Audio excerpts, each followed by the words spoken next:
Sed bienvenidos a Crónicas de Maestros.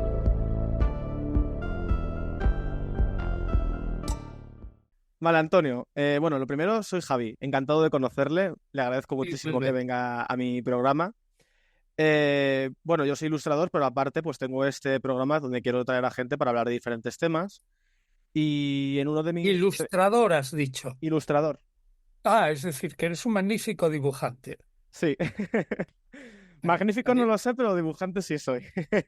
Bueno, vale. Y bueno, hablando con Iván Martín de Roma Eterna, estuvimos hablando un poco sobre la figura de Jesucristo como persona que podría haber existido, y surgió tu nombre, y a raíz de ahí pues me empecé a informar y automáticamente quise invitarte, que es cuando te escribí, porque me parece un tema que es súper interesante, que al menos en mis círculos o por lo que yo veo no se habla tanto, y pues Perdón, ¿me puedes decir cuáles son tus círculos? ¿Desde dónde? Para que yo me haga una idea. vale, aquí en España, la gente más joven y tal, piensan o una de dos, piensan en Jesucristo como una figura mitológica, por así decirlo, o en Sí. cristiano, o no creen en él. Pero claro, hay como una tercera corriente de gente, en la cual yo me incluyo, que pensamos que eh, sí o sí tuvo que existir alguien para que se nombre tanto en la historia, si no, pues sería como raro, ¿no? Todo este cambio que ha habido Súper masivo. raro. Claro. Entonces, bueno, yo te quería preguntar si hay algún tema delicado que no te gustaría tratar o si hay alguna cosa que te pueda incomodar para evitarlo totalmente. Yo quiero que esto No, estés lo más no, cómodo posible. en absoluto. Un historiador, que es lo que pretendo ser yo. Mm. Yo soy filólogo, como sabes, ¿no? Sí, Filología griega en la Universidad Complutense, y yo lo que he estudiado han sido lenguas antiguas y literatura antigua. mm, Y también hice allí abajo, porque no sé si conoces la facultad, ¿no?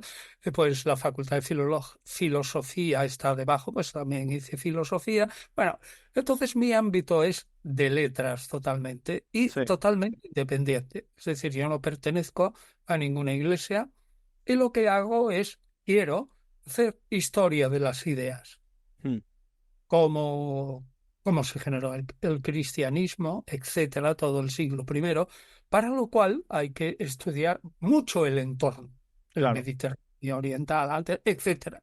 Y entonces lo primero que te planteas es lo que tú dices, lo de la figura de Jesús. Y lo que cree la gente, los jóvenes, esto para mí es una cosa clarísima. ¿Sabes por qué? Lo he dicho en 1000 ocasiones.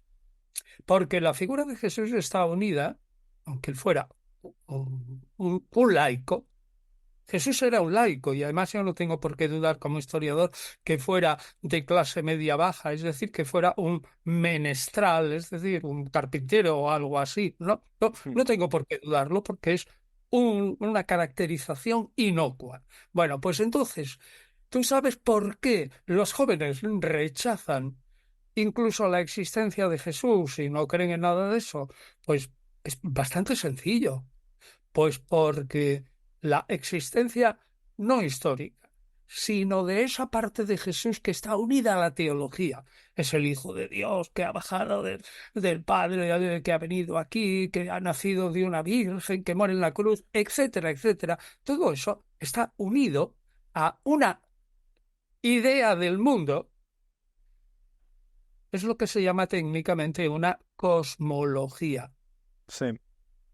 y que yo la he explicado 1000 veces, ¿no? Es una cosmología sencillísima, una tierra plana, pequeñita, que puede ser cuadrada o redonda, con, con unas capas así como una naranja por arriba y otras capas por abajo.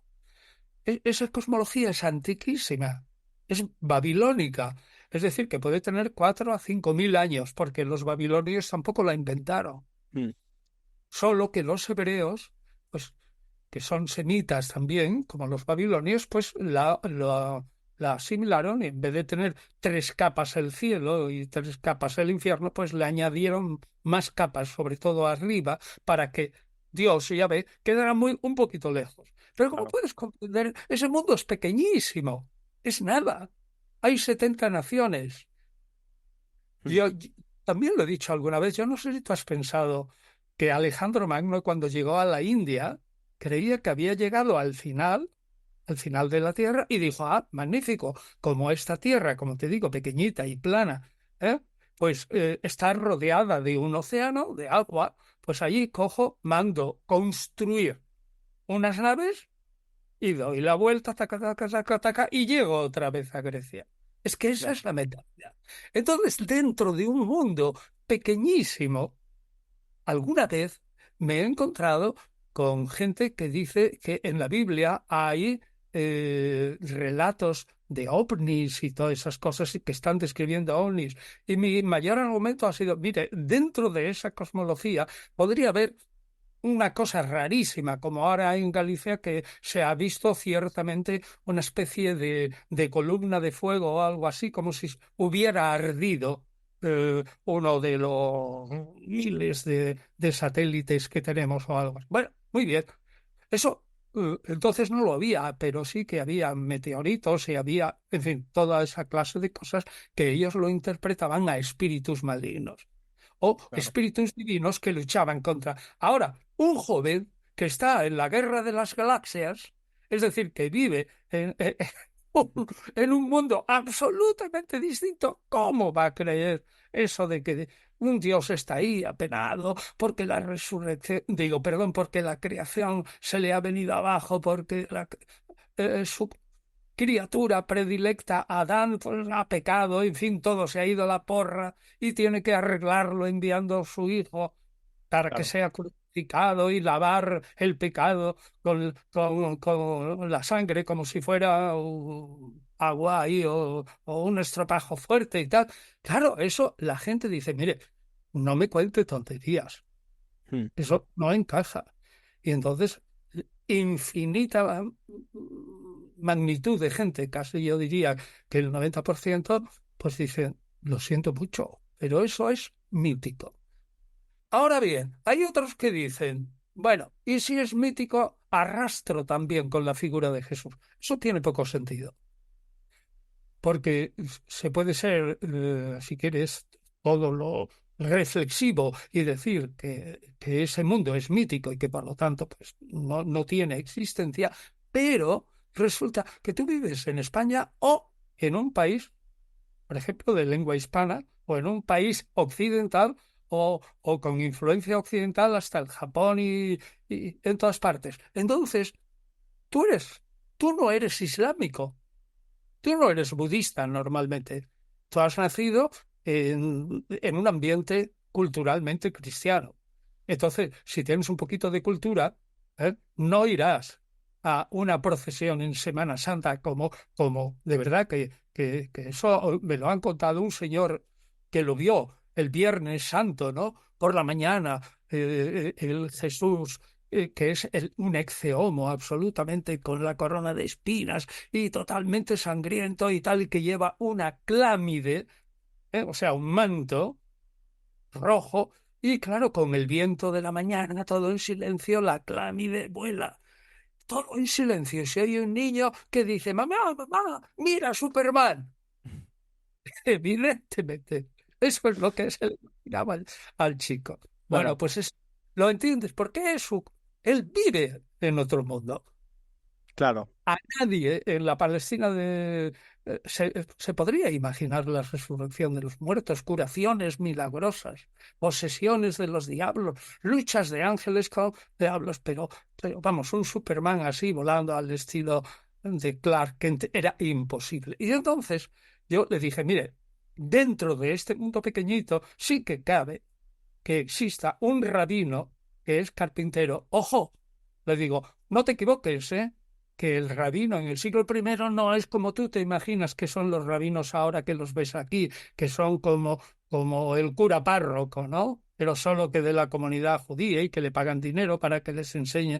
No, no, no. En aquel tiempo no existía eso, sino gente o que tenía mucho dinero y entonces no les importaba la religión tanto como parece, o eran fariseos o esenios, sí, no había muchos, que eran muy piadosos, y entonces esa gente vivía de su trabajo. Hmm. Vivía de su trabajo, es decir, que un fariseo famoso en la época, un rabino, pues podía ser un tendero, un zapatero, no era Hillel, ¿no? Un carpintero, un constructor así de casas, ¿no? Claro, Un herrero. Solo que era un hombre muy piadoso y en vez de dormir 8 o 9 horas y la siesta, pues dormía 5 horas y el resto pues lo dedicaba al estudio de la Biblia porque le interesaba. Como si tú tienes un joven, ¿no? Vamos a suponer que tú tienes un interés inmenso por la Primera Guerra Mundial o por la Segunda y te has leído 226 libros sobre la Segunda Guerra Mundial. Bueno, pues eres un experto, pero para leer o los 230 libros has tenido que quitar tiempo de otras cosas. claro. Eso era un rabino de la época. Y eso era Jesús de Nazaret. Y entonces yo le he dicho, mire usted, eso de ovnis y cosas de estas, a esa gente no, es que era imposible, no podían pensarlo porque estaba fuera de su mundo. Claro, Es decir, que no me haga reír diciendo que ahí están describiendo ovnis o no. Lo que pueden describir es el efecto que sienten un místico visionario que efectivamente puede ver, por ejemplo, el 10 de agosto, ¿no? La cantidad de estrellas o que caen lo que se llama lágrimas de San Lorenzo, ¿no? ¿Eh? O las Perseidas famosas o algo así. O, o lo que quieras, ¿no? O claro. meteorito y tal. Bueno, entonces lo de Jesús de Nazaret, pero mira, si Jesús de Nazaret, te diría, quitando argumentos teológicos e incluso históricos, es decir, el histórico es que tenemos un historiador, Flavio Josefo, que escribe en el 95 y que en las antigüedades de los judíos quiere decir historia de los judíos. Eso se le llama antiquitates, las cosas antiguas de los judíos. Historia de los judíos, pues habla de la época antes de la guerra judía del año 70, que fue terrible, ¿no? De ahí perecieron todos los perecibles, vamos, ahí hubo una catástrofe para el pueblo judío tremenda. Pues entonces este hombre te describe a Jesús con otros pretendientes a Mesías que son por lo menos 10, uniendo las antigüedades y la historia de la guerra judía desde la muerte de Herodes el Grande, es decir, Herodes el de la matanza de los inocentes, no otros hijos de Herodes que se llamaban también Herodes, pues Herodes Filipo, Herodes Boeto, Herodes Antipas, el que digo yo a Juan Bautista, todos se llamaban Herodes de primero, con lo cual había que decirlo como ahora, si son primos y muchos hermanos, nombres y apellido. Vale. Bueno, pues entonces realmente había 10 pretendientes mesiánicos, como poco, y pone a Jesús fatal. Fatal.